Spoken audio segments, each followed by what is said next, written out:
আসসালামু আলাইকুম, সবাই কেমন আছেন? আশা করি সবাই ভালো আছেন।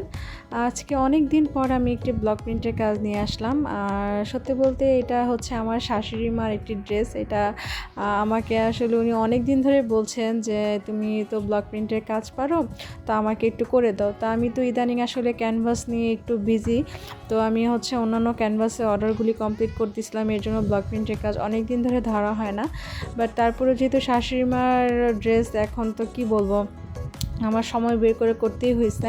তো যাই হোক, যে কথা সেই কাজ।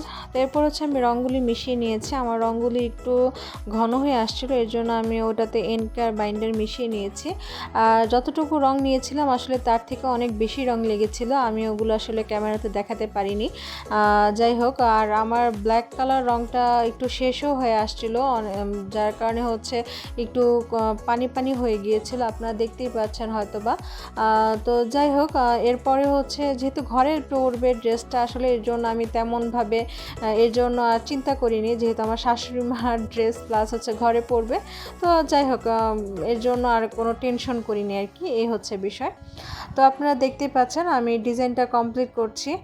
আর আসলে যদি একটু 19-20 হয়ে যায়, তো এইভাবে আপনারা তুলি দিয়ে রঙগুলি এরকম ক্লিয়ার করে রঙটা ছাপটা ঠিক করে নিতে পারবেন। আর আপনারা এখন স্পষ্ট হয়তো বা বুঝতে পারতেছেন যে আমার রঙটা যে শেষ হয়ে আসছিল, এর জন্য দেখেন রঙটা ঠিকমতো বসে নাই। তো পরবর্তীতে যদিও আমি হচ্ছে কালো একটি ব্রাশ দিয়ে আমি ঠিক করে নিয়েছি।